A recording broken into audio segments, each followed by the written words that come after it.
পশ্চিমবঙ্গে জাল birth certificate, জাল আধার কার্ড, জাল এপিক কার্ড, সাপ্লাই লাইন এবং হাব হচ্ছে ওয়েস্ট বেঙ্গল। একটা গোসাবার একটা গ্রাম পঞ্চায়েতের কর্মী উত্তম সর্দার, তিনি একটা গ্রাম পঞ্চায়েতে ৩৫০০ বার্থ সার্টিফিকেট দিয়েছেন, ইচ 2000 রুপিজ বিনিময়ে। বাংলার জমি কি আর বাঙালিদের হাতে নেই? বাংলার ভোটার তালিকায় ঢুকে পড়েছে কারা? কে বদলে দিয়েছে আমাদের জেলার জনসংখ্যার চেহারা? কে দিয়েছে রাজনৈতিক আশ্রয়ের অনুপ্রবেশের লাইসেন্স? এই প্রশ্নগুলো জবাব দিতে বুধবার কমিশন দপ্তরের বাইরে দাঁড়িয়ে বিস্ফোরক তথ্য সামনে আনলেন রাজ্যের বিরোধী দলনেতা শুভেন্দু অধিকারী। মমতা বন্দ্যোপাধ্যায় যখন ধর্মতলা মঞ্চে থেকে কেন্দ্রের বিরুদ্ধে সুর চড়াচ্ছেন, তখন শুভেন্দু অধিকারী পরিষ্কার জানিয়ে দিলেন, বাংলার ডেমোগ্রাফি বদলে যাচ্ছে। রোহিঙ্গা, বাংলাদেশি এবং অনুপ্রবেশকারীদের কারণে এই বদল আসছে এবং এর পিছনে তৃণমূল স্পষ্ট ভোট ব্যাংক রাজনীতি কাজ করছে। হ্যাঁ, আপনি ভুল শুনছেন না। শুভেন্দু অধিকারীর হিসেব বলছে বিহারে 30 লক্ষ ভোটার যদি বাদ পড়ে যায়, তাহলে বাংলায় বাদ পড়তে পারে 90 লক্ষ। প্রশ্ন হচ্ছে, কারা এই 90 লক্ষ ভোটার? কে এই অনুপ্রবেশকারীরা? কিভাবে এত দ্রুত বাংলার নির্দিষ্ট কিছু জেলায় ভোট সংখ্যা বেড়ে যাচ্ছে? আসুন শুনি শুভেন্দু অধিকারীর দেওয়া ভয়ঙ্কর পরিসংখ্যান। 10% বাড়ানো আর ভোটার তালিকা 16 থেকে 25। কি অবস্থা করেছেন দেখুন। ভোটার তালিকা মেখলিগঞ্জ 2014 থেকে 24, মানে খালার আমলে 24.77% ইনক্রিজ। মাথাভাঙা 21.79, কোচবিহার উত্তর 19.59, কোচবিহার দক্ষিণ 19.47, শীতলকুচি 24.62, দিনহাটা 25.93। একইভাবে নাটাবাড়ি, তুফারগঞ্জ, কুমারগ্রামে 21.10, কালচিনিতে 23.32।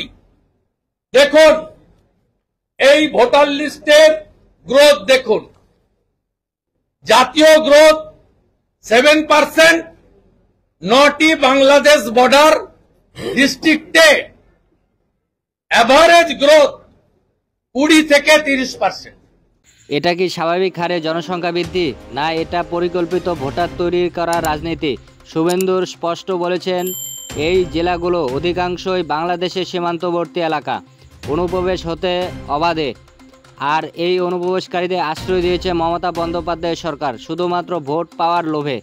শুধুমাত্র সীমান্তবর্তী জেলা নয়, কলকাতা শহরে চলছে অনুপ্রবেশকারীদের উপনিবেশ গড়ে তোলার খেলা। রাজারহাট ও কাসবা, এই দুই এলাকায় শুভেন্দুর অভিযোগ, রোহিঙ্গা ঢুকিয়ে বদলে দেওয়া হচ্ছে জনসংখ্যার গঠন। এমনকি কলকাতার পাশে রাজারহাট, নিউ টাউন, কসবা, এখানকার ডেমোগ্রাফি যেভাবে পাল্টে দিয়েছেন রোহিঙ্গাদের ঢুকিয়ে, তাতে ডক্টর শ্যামাপ্রসাদ মুখার্জির নেতৃত্বে 1947 সালের 20 জুন 58 জন হিন্দু আইনসভার মেম্বার যে হিন্দু হোমল্যান্ড দিয়েছিল, এই হিন্দু হোমল্যান্ড আমাদের হাতের বাইরে চলে গেছে। রোহিঙ্গা কি করে বাংলা এলো? কারা আশ্রয় দিল? কার মদতে বাংলার নাগরিকত্ব পেল?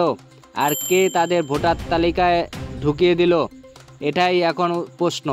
মমতা বন্দ্যোপাধ্যায় আজ ধর্মতলা মঞ্চে দাঁড়িয়ে বলেছেন, বাংলা ভাষা বললেই গ্রেপ্তার করবে কেন্দ্র, ডিটেনশন ক্যাম্পে পাঠাবে।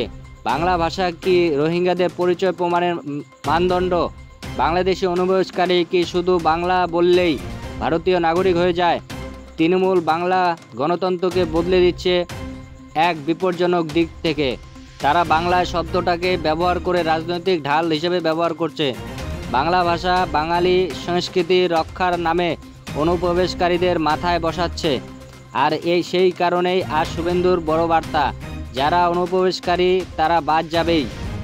বাংলার নিরাপত্তা আজ বিপন্ন, দেশের অভ্যন্তরীণ নিরাপত্তার কাছে হুমকির মুখে। বাংলা হয়ে উঠেছে অনুপ্রবেশকারীদের স্বর্গরাজ্য, আর এর মদত দিচ্ছে খোদ মুখ্যমন্ত্রী নিজেই। আপনি যদি এখনও জেগে না ওঠেন, আপনার সন্তানের ভবিষ্যৎ এই অনুপ্রবেশকারীদের হাতে চলে যাবে। যদি এখনও না বলেন না, তাহলে আপনার ভোট, আপনার সংস্কৃতি, আপনারা বাংলা সবই হারিয়ে যাবে।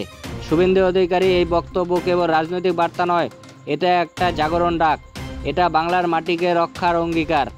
তৃণমূল মঞ্চে দাঁড়িয়ে মমতা বন্দ্যোপাধ্যায় যতই কেন্দ্রকে দোষ দিন না কেন, সত্যটা একটাই, বাংলায় অনুপ্রবেশ বন্ধ করতে হবে। রোহিঙ্গা ও বাংলাদেশিদের নিয়ে ভোটার তালিকা ভরিয়ে জনসংখ্যা পাল্টানোর ষড়যন্ত্র রুখতেই হবে।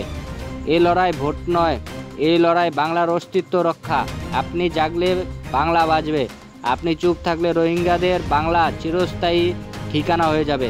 দর্শক, শুভেন্দু অধিকারী এই বক্তব্যের ওপর আপনাদের কিছু মতামত থাকলে অবশ্যই কমেন্টের মাধ্যমে জানাবেন এবং সাবস্ক্রাইব করে আমাদের পাশে থাকবেন। ধন্যবাদ।